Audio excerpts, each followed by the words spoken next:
Hello friends, स्वागत है आपको अपने चैनल कंपटीशन क्लासेस में। तो आज हम लोग क्लास ट्वेल्थ का भी आई ऑब्जेक्टिव 25 प्रश्न भी ऑब्जेक्टिव लिए है। इसमें से वो परीक्षा के दृष्टिकोण से बहुत महत्वपूर्ण है। तो चलिए हम लोग केमिस्ट्री का प्रश्न है 25।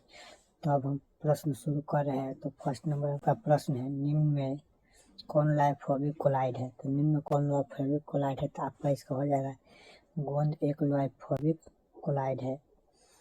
एक ऑप्शन नंबर बी हो जाएगा। हम नेक्स्ट प्रश्न लेंगे। प्रश्न नंबर 2, निम्न में कौन सी धातु प्रचुर मात्रा में भूपर्पट्टी में पाई जाती है। तो एल्यूमिनियम प्रचुर मात्रा में भूपर्पट्टी यानी धरती पर पाया जाता है।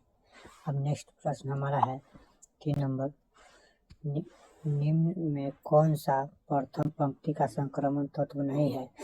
तो 3 का आंसर हो जाएगा आपको मैग्नीशियम यानी सी संक्रमण तत्व का संक्रमण प्रथम पंक्ति का संक्रमण तत्व नहीं। आप हम ऑप्शन नंबर आप क्वेश्चन नंबर हम 4 देखेंगे।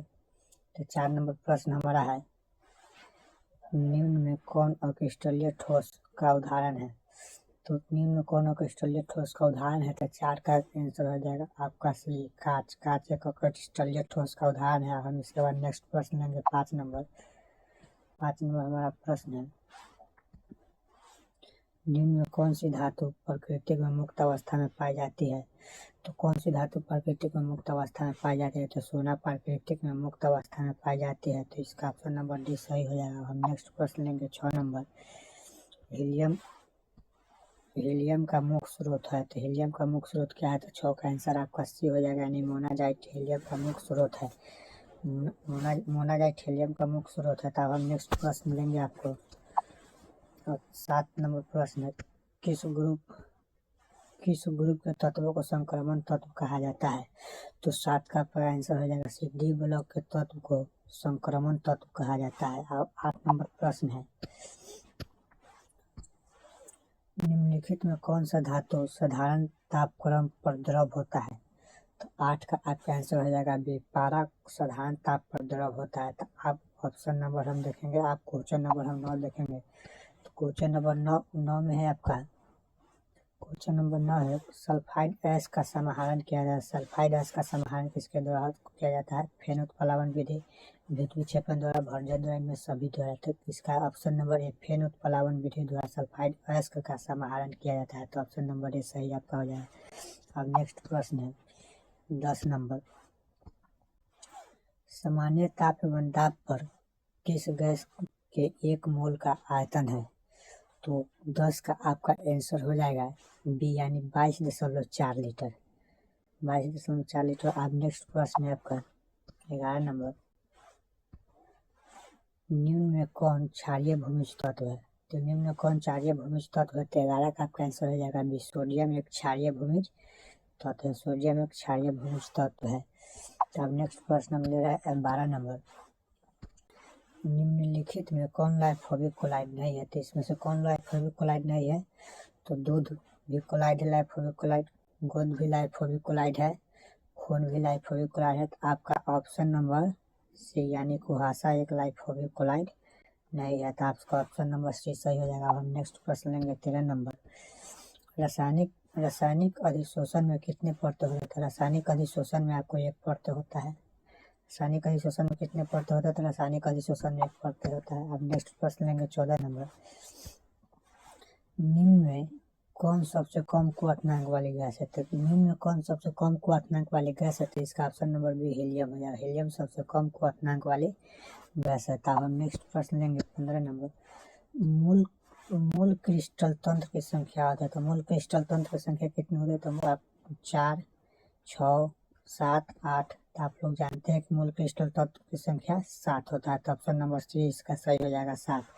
तो हम नेक्स्ट प्रश्न ले रहे हैं 16 नंबर, घनाकार क्रिस्टल में ब्रेवेस जालकों की संख्या होती है। घनाकार क्रिस्टल में ब्रेवेस जालकों की कितना संख्या होता है। 3, 1, 4, 14।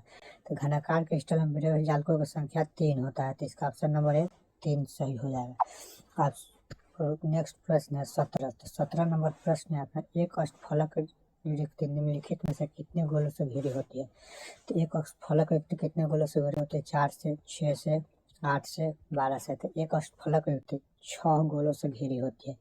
कितने गोलों से घिरी होती है? तो 6 गोलों से। अब नेक्स्ट प्रश्न है 18 नंबर, HCP इकाई सेल में परमाणु की संख्या कितनी होती है? तो HCP इकाई सेल में परमाणु की संख्या आपको 12 होता है। HCP इकाई सेल में परमाणु की संख्या कितना होता है? तो 12 होता है। अब हम नेक्स्ट प्रश्न लेंगे 19 नंबर, रावा कितने प्रकार का होते हैं? रावा यानी क्रिस्टल कितने प्रकार के होते हैं? 2 प्रकार के, 4, 6 प्रकार के, 4 प्रकार के, 3 प्रकार के। तो रावा यानी क्रिस्टल 4 प्रकार के होते हैं। क्रिस्टल कितने प्रकार के होते हैं? 4 प्रकार के होते हैं। अब हम नेक्स्ट प्रश्न लेंगे 20 नंबर, HCP संरचना में पैकिंग प्रभाज होता है। तो HCP संरचना में पैकिंग प्रभाज 0.74 होता है। और जो हो या BCC में आपको 0.68 होता है। तो अब हम नेक्स्ट प्रश्न लेंगे 21 नंबर, BCC इकाई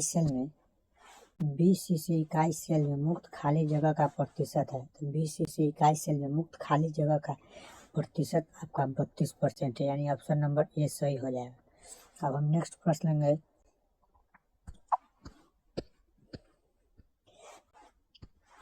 किस में HCP क्रिस्टल संरचना होता है? किस में HCP क्रिस्टल संरचना होता है? तो जिंक में HCP क्रिस्टल संरचना होता है। जिंक में HCP क्रिस्टल संरचना होता है। हम नेक्स्ट प्रश्न लेंगे अष्टफलकीय रिक्ति के त्रिज्या अनुपात होता है। तो अष्टफलीय रिक्ति के त्रिज्या अनुपात कितना होता है? तो अष्टफलीय रिक्ति का त्रिज्या अनुपात मेरे भाइयों 0.414 होता है, यानी ऑप्शन नंबर सी इसका सही हो जाएगा। हम 24 नंबर प्रश्न लेंगे